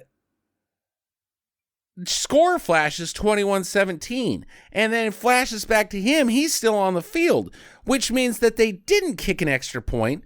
The scores of touchdowns in this game are 7. There is no extra point. No, they talk about the extra point ex post facto because they knew they screwed it up. It's a voiceover, and it's just they didn't do a good job with the keeping track of the scoring. No, they didn't.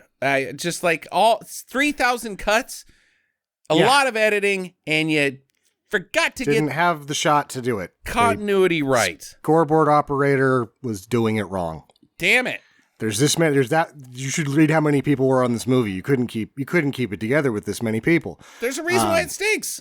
Yeah, you can't do this. It's too big. It's too big. It's too big.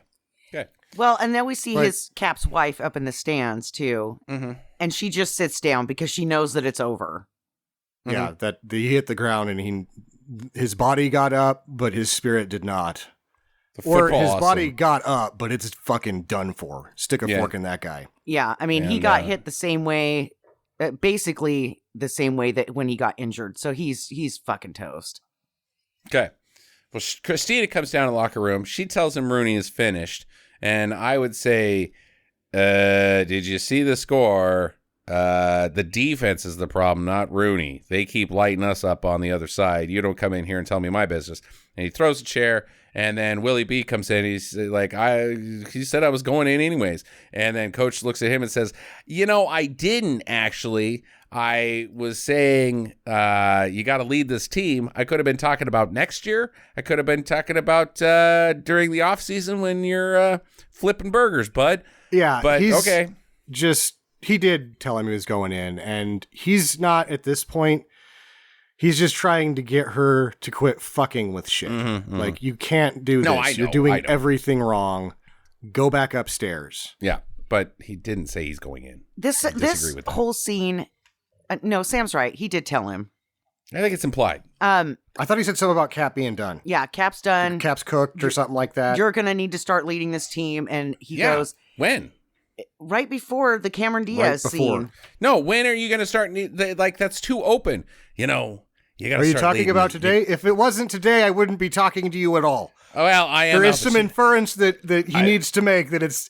Right. He's got 12 minutes. He's not wasting shit for next year right now. Usual dialogue implies that you got to ask me straight up, because otherwise I'm always talking about vague shit. I've been talking about vague shit this whole movie. Now you guys are going to think I'm talking about specifics all of a sudden.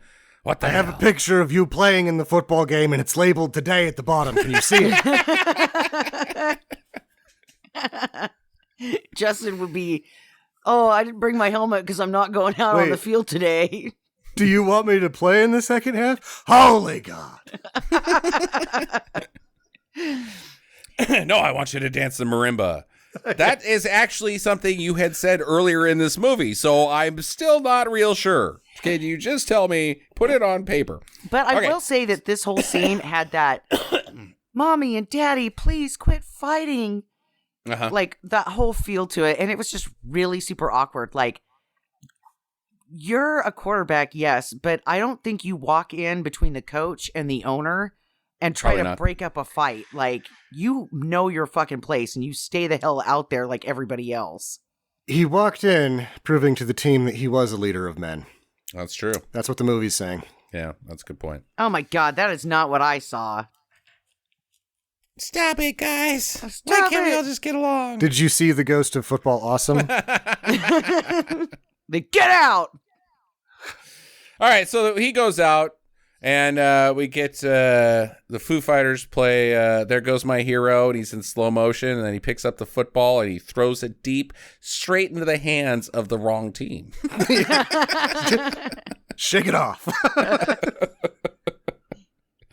Yep, he's a leader, all right. Then somebody's eyeball comes out. This was so They spend way too much time on this. For how many things they gloss over, they spend so much time on this guy's eyeball being missing. Tweet. Illegal eyeball on the field. Ripped it all the way out. How did this happen? I don't know. He fell and his eye came out. That's what it looks like on screen. So the only thing I can think of is that Oliver Stone is like, man, these guys are hitting hard. This guy took it so hard that his eyeball popped out. But it's not that his eyeball popped out. His eye became detached from his body and flew. Like, that's not a thing. Like, if you got hit by a car, maybe, but a dude, I mean, I could see it coming out, but then the doctor just comes over and goes, boink, and pushes it back in like that crazy guy that's got the eyeballs that pops out on command. But it detaches from its fleshy eyeball mounts. This is the point, and it's the first point where Oliver Stone and Barry Switzer can agree on something, because they've been bickering rather than calling the football game, and they can't get the scores right either. Right. So it's not just on screen. In the audio, they're having problems with the scores. Right. But they agree that he has eye damage. And then they're friends kind of after this, and then you go... So they've got two color guys and no play-by-play guy. Mm-hmm. Bad plan. Right. They also scoop up the eyeball in like one of those Ziploc medical bags. Yeah. No, dude, I'm pretty sure it was a fucking sandwich bag. Yeah. Hey, Gary, you done with that turkey yet? Anybody have a sandwich bag? I need your Ziploc. Yeah, it's really stupid. It is really stupid. I mean, it's gore, so it's like instantly goes to my favorite part of the movie, but this is my favorite part of the movie because it's so incredibly stupid, and they milk it. Eyeball! That's not a thing! No. That is not a thing! God damn it. Okay, so they run a double reverse. Scores go pretty fast. I just want to mention that they run a double reverse and it works out. That never fucking works out. I think it's actually just a reverse. No, they switched it twice on you. No, because it's an end around. It's an end around with a reverse. You're right. It's a reverse. But people always call it the double reverse. The double reverse is another reverse after that. Almost no one runs a double reverse. Okay, all right. Then wouldn't that be a triple? Okay. No, it's because the end around is the actual play that people call a reverse. Got it. the reversal is when the end pitches it and it goes back the other way. Sure. Okay, so now it's 28-24, then it's 35-24, then it's 35-31. And that's where this is where the climax of the movie comes to, because now we're within 2 minutes. This is the fourth down play? This is 4th and 1. And Dick Johnson penis guy is audibling. Yep. And then we see Shark, LeVay, and Oliver Stone starts reading Jim Morrison poetry, very soft. Right? I'm thinking that's what that was. I can't verify. I'm not absolutely certain, but because he did the Doors movie and he likes the Jim, I'm pretty sure Ollie's just reading some Morrison poetry underneath Shark, LeVay. I am the Lizard pre-snap gyrations. I can do anything. There's a bear in the corner. The darkness. The darkness of the pumpkin pie. There's a killer on the road. His brain is squirming like a toad. Boy, Jim, you are just knocking it out of the park with this. I mean, don't get me wrong. I love the Doors, but guy couldn't write poetry to save his life. Pumpkin pie on the ground is a man's eye. It's squirming like a toad. I am the Lizard King. What's the Lizard King? Let's just get straight to it. Drugs. Question time. What is the Lizard King? Drugs. It's a dry skin day. Are you a king who is a lizard or a king of lizards? I think what Ollie's really saying here is that if you're not on drugs, you're probably not enjoying this movie that much. Okay. All right, so yeah, it's 4th and 1. Dallas is going to go for it because they can end the game right here. So they go for it. They go for it, and then Shark hits the man. We don't know if he's shy. I think we find out he's shy, but the thing is that Shark doesn't get up. He's dead. They do the measurements. They bring out the chains while a man may be dead on the field. Move him out of the way. We need to mark this football. Roll him over. So they're short. He gets the stop, but he's down. And oh God, Shark, come back to life, come back to life. But and he doesn't Al Pacino come back to life. I love you. But he doesn't come back to life until Al Pacino looks up at the sky all longingly, like, help me, God. And then the clouds pass past the sun. The sun hits on Shark. And, oh. Well, you missed the part where Al Pacino leans into his face and gives him a kiss on the lips and says, I love you. Like Sleeping Beauty. Yeah, and then he comes back to life. It's just tiny little peck from Al Pacino. And this is what we see, like, when he goes down, it isn't his wife, it's just his eldest daughter, and I'm like, that's 11 kids. He's got 11 fucking kids. Oh, yeah, he's got 11 kids. So he comes back, and he's like, hey, I did it, and he gets carted off the field and gives the wave to everybody. So I don't know if he is, he's out of the movie. Don't know if he can walk ever again, but there he goes. Goodbye. But he got says, $1 million. Yep, I've got $1 million. But he's going to be a paraplegic for the rest of his life. I got $1 million. Didn't you have like $1 million before? Is this your first $1 million? Did you ever get paid? Because that bonus wasn't the only thing you should have got, bud. His house was huge and full of hookers. He had to have had $1 million. He's had $1 million before. Okay, so B-Man, he travels back in time to puke because if you pause it while he's puking, the score is 21-17 and it's in the third quarter. Plus, he always pukes before he goes in. Set up by this movie's rules. But they're showing it now. Yep. Okay, good editing. Well done, guys. Okay, so he goes, there's 55 seconds left. He chucks a deep one, but there's a holding call. Dang it. Okay, now there's 46 seconds left. The clock is ticking down the clock is in frame while Christina is having a discussion with her mother, a heart-to-heart. They're not even paying attention to the football game. No. There's 30 seconds left. Just pay attention to the football game. It's kind of important. She's psychologically deconstructing because she was like, "Y'all put him in. Who fucking cares if he dies?" And then she sees him die, and she's like, "Oh fuck, I'm I am a horrible human being. Oh, I don't think she thinks that at all. I think she thinks I'm in trouble with the commissioner. Yeah, maybe. And I better change my ways. I gotta start making friends. Yeah, everybody likes my mom. I gotta start buttering up to Mammy. Mammy, I'm sorry. I'm sorry for being... I just try so hard, Mammy. Just like you taught me to. And Mammy is like, oh, I love you. And then the game's over, and she's like, oh, yeah. I'm a football team owner. Forgot.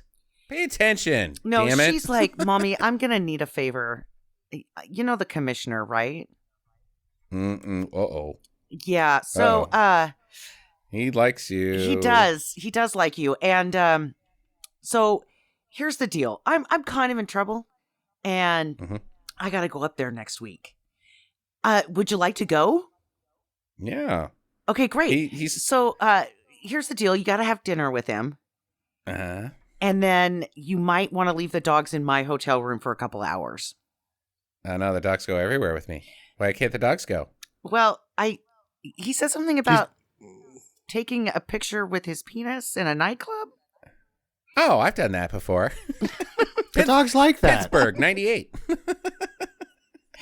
Okay, yeah. So it might go a little beyond that, but... So is he a kicker, or... Because I don't do punters. I don't do punters. Only kickers with huge penises. Unless it was McAfee. Maybe you should go for McAfee. Okay. All right, so there's a timeout taken with 9 seconds left. Coach calls, all right, it's time for Comanche. And everybody's like, not Comanche, no. They can't get on it. Just let him do it. Yeah. Oh, boo. Yes. It's not get on it, it's jump on it. So you blew your own joke. Oh, damn it. Oonga, oonga, oonga. Very racist song, but okay. It's kind of good jam. So the Comanche is a QB scramble with a lateral. It's an option. Yeah, it's the option, right? They run the option with a late pitch. Yeah, but designed to have a late pitch. There's probably a name for it. It's not an option, because option has to take place before the line of scrimmage. Yeah, these guys are running down the field. It's just a lateral. It's a designed lateral. So this is Comanche is the name of this play. But yeah. It's a double sweep with a late lateral.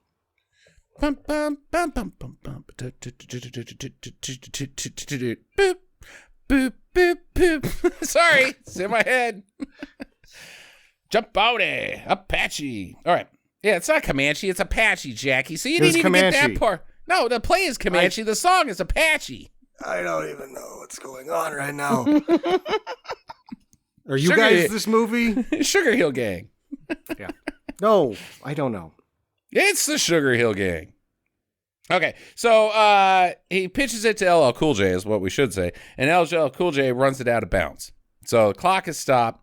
There's 4 seconds to get left, 3 yards to go. Play action. Gets Oliver Stone vision. He sees the Ghost of Football Awesome. He sees the Ghost of Football Awesome in the lightning.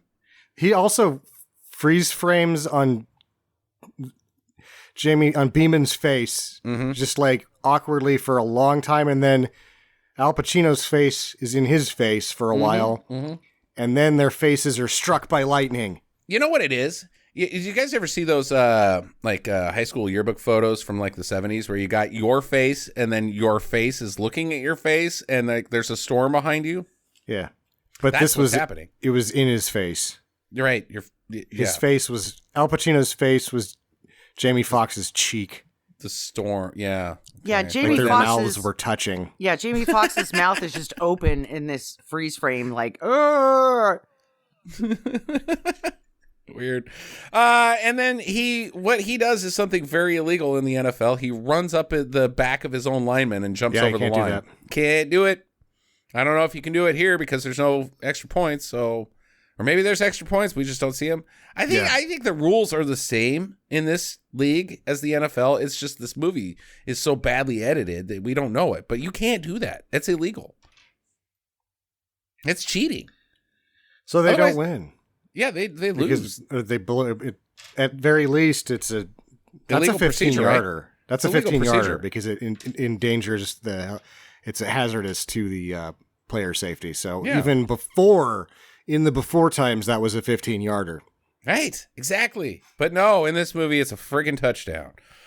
Yeah, they win. So then cut to this weird scene where Jamie Foxx is standing out in the middle of...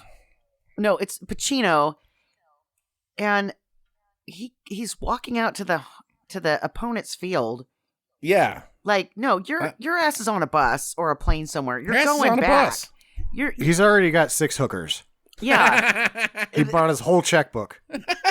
Yeah, the stadium's empty. They've set up for the next practice. So this is like a lot of time has passed, right? Yeah, sure. And he's just walking around like, do. Like, no, I'm pretty sure security has been like, get the fuck out of here. Isn't it good to win a game at home? Coach, we're in Dallas. What? I mean, you're home. You're from here, right? I don't know any hookers here. Oh yeah, right. Yeah, you're home. Let's go find some of that black people food. Jambalaya. Jambalaya. How'd you like my jambalaya? It was terrible. Let's get some crawdads, because I know that's what you eat. How's your Pontiac? Did you see your mom? Can I see your mom? His mom, I think, is allegedly in this scene because there's just some random lady that's cheering repeatedly, and I'm like, is that supposed to be Beeman's mom? I missed that. I saw that too. She had like a purplish hat on. Huh. Yeah, and a flower. It was like, I guess maybe it's a Saturday game because of the wild card round. And she never comes to the games because Sundays are for Jesus. All right. Well, but then that doesn't work because the next thing Al Pacino says is, the thing is, like I always say, any given Sunday, you win or lose on any given Sunday, but it's whether you win or lose like a man. So he's saying that it's Sunday. No, he's just, today happens to be Saturday. Well, then the movie should be called Any Given Today. Any given football day. Whatever day. Yeah, because isn't there like Monday Night Football now and Thursday Night Football? There's football on every day but Tuesday. Yeah. In college Tuesday's not football day. On any given day except for Tuesday is the name of this movie. On Tuesdays, that's the day that they're like, hey, look, you should spend some time with your family. I guess they drew the line there. They're like, Tuesdays would be a bit much, right? And they're like, yes, Tuesday would be a bit much. So just don't. I guarantee it has nothing to do with that. That was the big, before Thursday, Tuesday was the big TV block for the sitcoms. Before NBC took over the Thursdays. Everything that's wrong with football is because of TV. Yep. It's funny. It's funny that we came to that conclusion, but no, Oliver Stone says that in the script. No, I know, but I'm saying that we're circling back. Oh shit, Oliver Stone might have been right about everything, except for how to make a picture. So now Willie Bean Man knows how to win and lose like a man, and it's funny because Coach kind of walks away, and then he throws the football at the little practice net and misses by a lot. Yeah. He was 10 yards shy of hitting that practice net. But then he's like, my arm hurts, and then Al Pacino has used his disappearing powers. He got Batman. He got Batman by Al Pacino. Oh. He's just hiding behind the goalpost. Can he see me? Yeah, because he hasn't walked very fast in this entire movie. No, he's Al Pacino. It's like, you okay? Yeah. He's not Batman. So like the conversation had to end, and then he had to like fucking sprint to the exit, right? Like run to the goalpost. He could. He's just hiding behind it. He just dove behind a bag. He's laying on the ground. He can't see me. This is funny. This is gonna be dramatic. Okay, so guess what happens the next week? They lose. I guess. No, they got their ass kicked by San Francisco. They say that, but is it the next week? Is it the championship game? Is unclear. I don't know, but they lose the playoffs, okay? Yeah, they're not going on. They don't go to the big show. But what's weird is that the movie ends with Jamie Foxx getting ghosted by Al Pacino. Yeah, right. And then it starts the credits. And you're like, okay, the movie's over. And then the credit sequence where they start wrapping things up. So they get beat. Uh-huh. Then we see a press conference. I'll let you take over from here. Well, it's an implied, like, we all are expecting Al Pacino to make his retirement announcement press conference, which happens frequently. And he's like, yeah, I'm done working here. I've got places to go. And in fact, I'm going to go to Buffalo, and I'm taking Willie B with me. Bitches! New Mexico. Albuquerque, Mexico. New Mexico could not support a football team. Bitches, I'm out. I'm taking Willie B. It ends like, with, no. Fuck you, Miami. They're like, no, he can't do that. Well, I'm pretty sure he can, because, hey, did anybody sign Willie B? Fuck no, we don't want Willie B, but he's taking him. No, they tendered him for $2 million, and his agent said he was worth $5 million, so Al Pacino gave him $5 million. Right. They're like, how could this happen? We're like, we're lowballing his ass. That's how it happened. Did you want him? Like, did you talk to him at all? I mean, everybody would have known. They're like shocked. Yeah, duh. It was on freaking Colin Hurt just 3 hours ago, this deal. That guy I pushed down. You pushed Colin Hurt down? John C. McGinley or whatever his name is. Oh, yeah. Right. Yeah, I pushed that guy down. He reported that 2 hours ago. Yeah. And Cameron Diaz is like, oh, I was busy talking to my mom about how much I like her. I wasn't paying attention. So that checks out, actually, that she wouldn't know, because she's an idiot. She's a terrible general manager. Well, and then she looks like a total dumb shit, right? Because the mayor is sitting there and she's poking at him for money. And we know from the Dare Gala that he's only interested in the team again because they now have a black quarterback. And so now they don't have Cap and they don't have the black quarterback. And he's like, I'm not giving you a fucking dime. Yeah. And her mom's like, why do we need a new stadium? And then she goes, because new stadiums. Because new stadium happened once, and then every NFL owner was like, cities should pay for these. And Jerry was like, you guys are fucking dumb. I'm going to build my own stadium. I'm going to own it. I'm going to charge for venue as a venue would, and I'm going to make a shitload of money.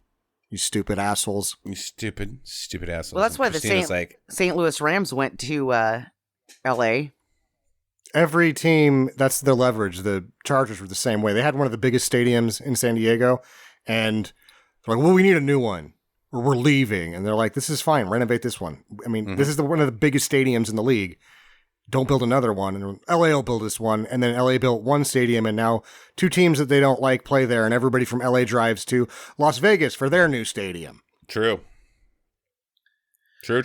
Okay, questions. Jackie, you're first. So, I don't know. I mean, like, do we happily ever end after this thing where we think that Vanessa and the Steamer get back together and Cap goes on to have a career in TV and Cameron Diaz is somehow able to pull her team back together, and then they have go to jail because is she bad or good? So if we happily ever after it, right? Steamer and the girl get back together. Steamer and Vanessa get back together. Cap goes on to have a TV career. The team ends up rebuilding and being more awesome than it was before. And then they have a head-to-head for the Super Bowl against Pacino's team. And then who wins? Any Given Sunday 2. Yeah. There was a plan to have one. And it was the New Mexico team, but no one wanted to watch it. I could see that. Who would be the quarterback of the Miami Sharks? The Sharks would be in complete shambles. No, Jackie's saying that's her script for Happy Ever After. The Happily Ever After is that they have the best free agency and the best draft in the history of all sports. Yeah, so their defensive leader is dead for all intents and purposes. Their quarterback is retired. Sure. Their running back was too expensive for them to keep if they have to rebuild. Mathematically speaking, there is no happy ending for the Miami Sharks. Miami Sharks are bad for 5 years. In Sam's world, but in Oliver Stone's world, as directed by Jackie, that's what Any Given Sunday 2 would be. Whether you think it's real or not, Sam, sure, that is what the Hollywood system would churn out. Okay, so who would play the quarterback for the Miami Sharks in the Super Bowl against the Aztecs and Willie B. Man? Scott Bakula. Scott Bakula is a terrible decision. He was great in Necessary Roughness. Yeah. I was thinking Keanu Reeves. He did the Remember the Titans, No, he did The Replacements. The Replacements, okay. Remember the Titans was Denzel Washington? I don't know. What about Denzel? Why not get Denzel to he's too quarterback old. He's too old. Then the old man versus the young man, and then they do the whole, well, you listen to me, young buck, and I'm looking at you, you're looking at me. Tom Brady. They should respect at the end of it. Affleck. Have you seen Tom Brady act? That guy sucks. And also, no, you got to have something cliche like Denzel Washington. You could have Affleck as Brian Leaf. Brian Leaf. Played by Ben Affleck. Who's Brian Leaf? Not Ryan Leaf. Oh. I mean, that one shot right over your head, didn't it? You're like, Brian Leaf? That Affleck sounds would be familiar. A great cast. I like him better than Denzel, except for then that's white man against the black man. You get into some. I see. I'm going back to Denzel. Denzel's the quarterback of the Miami Sharks in any given Sunday too. And who wins? Who wins? The Chino's team or the rebuilt camera? The studio, and everybody else loses, including the viewers. Because that movie would suck. Don't care, Jax. Do not care. Yeah, but then I would think. Imagine the list for that one of additional football players that Sam would have to go through. Ollie would be like, I know that I needed more tight ends. I got 4 tight ends on the roster now. Well, 2 teams, he's going to have 6 at least. Maybe 12 at least 6, tight ends. At least, it's probably, but it's exponential. It always, I don't think she's moving to Albuquerque with him. She moved to Miami with him from Dallas because it's an upgrade, but she's like, Albuquerque? I don't know about that. Who's she? Because Jackie was like the happy ending. I'm bursting the happy ending. Yeah. This is what really happens is the Sharks are terrible for 5 years. She goes, Albuquerque, see ya, Willie. Mm-hmm. Willie's arm blows up. Al Pacino is able to coach them moderately to the point that they are capable because it's an expansion team and they're going to be bad no matter what, but he gets them football capable before he retires. I'll do you one better, Sam. She sits there and waits by her phone because this is in 1998 and she's got a landline. She moved out of his apartment or their apartment, never speaking to him again until that scenario in the nightclub. And he's like, I'm going to call you. And then he gets home and says, I don't know how to call her. I don't have her phone number. So she never hears from him again. Yeah. They don't have cell phones. There's no social networking back at this point in time. He's got no idea where she is. That relationship is over. Call the phone company for a listing change that wasn't in the book. I'm looking for a listing under big ass bitch. We've got 12. Would you like me to read all 12 of them? Actually, I would. Okay, Sam, you got a question? What was their record? Well, it's got to be like 10-5 all the way after the playoff loss. So 10-6. You and I are still unclear 11-6, 11-8 on the games played because the schedule is not indicative of what takes place on screen. You say 18. There's 16 games 17 accounted games. for. No, there's 16 games accounted for. They started out the beginning of the movie at 7-6. Then we see one game where Willie B goes in and they win. Then the second game, the second game he doesn't start. The other guy starts. He goes in, wins. He starts and wins 2 more, and then 11 loses and 6. the last one. 12-6. That's 18, but that doesn't count right on the picture. I think they were 7-5.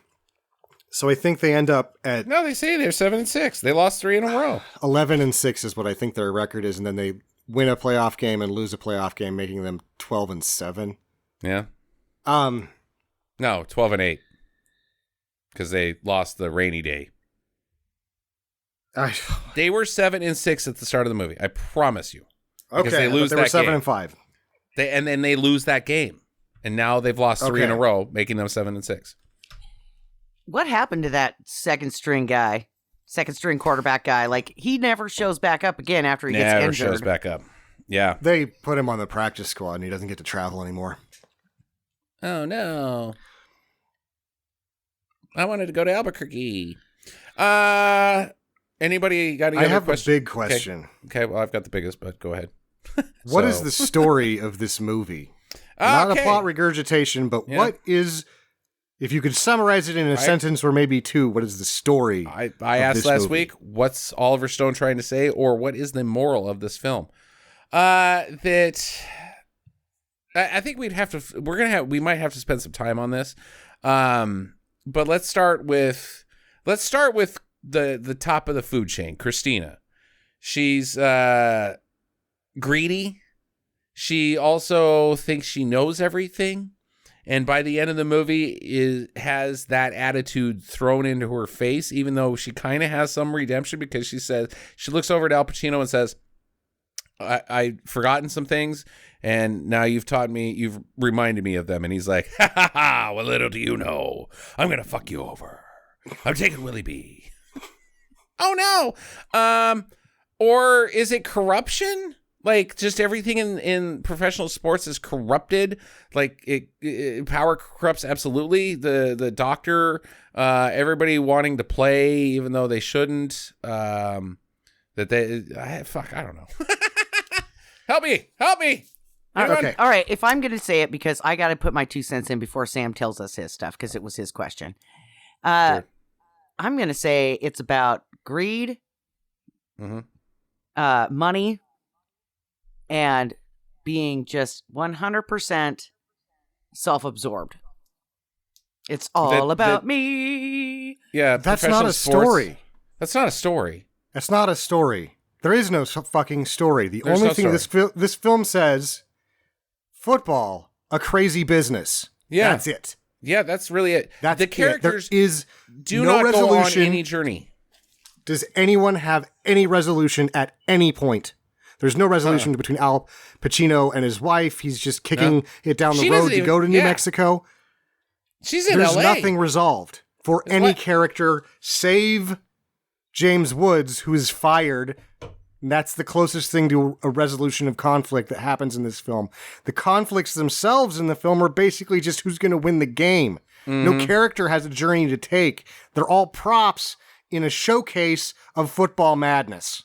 Yeah. And he's not wrong. No, he's not wrong. And he did it exactly like he wanted to, but there's no fucking story. There's no fucking story. A team goes to the playoffs and wins a game, and then they lose the next week. It's the story of the Bears. No, not the Bears. Who's the Buccaneers before Tom Brady? Yeah. Yeah. Okay. So why is it then that football movies are so much more exciting than actual football games? Well, I wouldn't say that. I've seen some pretty exciting football games, and I don't really... My favorite, the only football movie I can tell you off the top of my head that I like, that I absolutely love, is Horse Feathers, and that's a Marx Brothers movie. What about The Whole 9 Yards?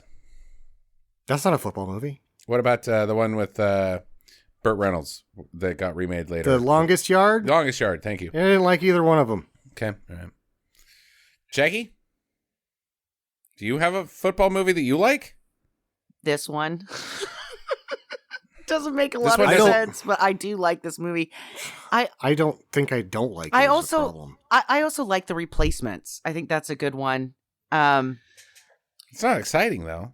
It's not. No, but I enjoy watching movies about sports. I think more than I like actually watching sports, except for baseball. Like, I really, really like to watch a baseball game. But the football, I'm like, I gotta go take a shit. I mean, like, I'm willing to miss a bunch of the football because you can walk away from it and it's like, oh, they're still trying to get the fourth down. Like, nothing fucking happens, and it's super boring. Nothing fucking happens. Yeah. The closest I could give, because nobody bothered to find out if I actually liked any football movies, I would say Rudy. But Rudy's not a football movie. And also, before you even get started, Sam, I know it's not true, per se based off of what Joe Montana said, but it's still a decent movie. I mean, it's just shitty Chariots of Fire, right? It's still fun. I don't it's like inspiring. It's whatever. Yeah. I mean, that's the closest I could get. I don't think I have a football movie that I like either. I don't think there is any good ones. Jackie's crazy. Horse Feathers is great. Well, yeah, but it's silly business. That's not a football movie. It's just them it's being about silly. football. It's about USC football. It's them being silly. Groucho Marx has to take it over. Okay, we gotta wrap this up. So we got the big one. Is this movie nonsensical in the sense that nothing about it makes sense and we cannot figure out what even takes place, as in we did with Wicker Man and Dreamcatcher? Jackie, go. Nonsensical. I think it is nonsense. There's a lot of mumbling, talk, a lot of this is happening, but then it doesn't happen. The scores are always fucked up. There's just too many moving parts to it. And so we've got the medical part, we've got the personal relationships, we've got the football part of it, and I just don't think that it all meshes. It's too... But does it make sense? No, it's too jumbled. I can't figure out what it's doing. Like half Can't the figure time. out what's going on. Okay. Sam? Does what make sense? Does what make sense? What is supposed to make... There's nothing here to make any sense. It's a movie without a story. That doesn't make any sense. That does not make sense. Okay. I will also say is nonsensical. It is a fever dream more than anything. I don't have a fucking clue about anything. Who? The ghost... of football awesome? Seriously? Thunder and lightning? Like, no, Ollie. God damn it. There's like Oli-Vision is now a goddamn term in this podcast because it doesn't make sense. So yeah, it's fine. I was on the fence about halfway through because I thought it was going to have some cliche sports endings, you know. And it kind of does have some cliche sports endings to the movie, but I was like, I'm not sure if this is going to be nonsensical, but I don't know what the fuck this thing is. Which leads to the last question. Picked it because it was the only thing I think has strong enough nonsense to be a two-parter. Yeah. Final recommendations. I'll go first. No, I hate this movie. I would like to bury it in a landfill and then like build a dome around the landfill so that when some kid gets a bright idea like to dig it all up and put it in a museum, there's like booby traps and it just burns all the copies. Just, oh, you want some Any Given Sunday? They're all gone. Also, this piece of earth that we dedicated to trash is now an ecological disaster. Suck it, Al Pacino. No, don't. This movie sucks. Sam, or Jackie. I'm going to give it a do. Yeah, great. I know that it's kind of nonsense, but for whatever reason, I do find it very entertaining. And as long as I don't think too much about shit, then you want the listeners to spend 2.5 hours of their lives when they could be outside smelling flowers there's no flowers. It's shitty outside. Yeah, pictures of it's shitty outside. They should be inside watching even Any Given Sunday. Especially if they want to see wieners. I couldn't tell somebody to do that. Couldn't do that. No. 2.5 hours. You didn't even watch it in one sitting. So what do you know? Most of the time I do, don't have to either. True. I guess that's a good point. Yeah. I'm going to give it a do. I do appreciate this movie for its bullshit. I like it. Okay. Sam. I don't know. It's a fucking holy grail of sound design.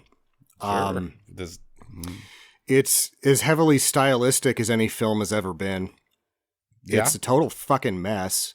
Yeah. I've seen it 8 times, so I'm like, I must like it. I watched it twice in the last month. I must like it a little bit, but my only recommendation is if you're a younger person who likes to do drugs, this is a do. Oh, man. Yeah, that's a good caveat. I didn't even think about that. If you're a younger person that likes to do drugs, this is a wild fucking ride. Yeah. Oh, yeah. No, that's a good call. I will put an asterisk under my do or don't.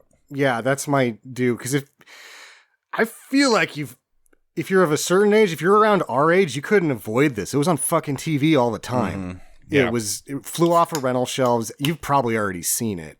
And if you liked it and you want to revisit it under the caveat of seeing how much it doesn't make sense, then go ahead. But yeah, there's a couple of asterisks due, but it's not like, oh, looking for a fun movie to watch? This probably isn't it. Yeah. Okay. That's your podcast. Next week on the show, we will be entering the holiday season. We don't know what we're doing because now it's Jackie's pick.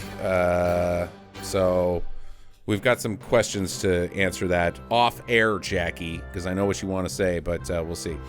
So anyways, catch back up with us next week. Hope you have a great week and get to the chopper.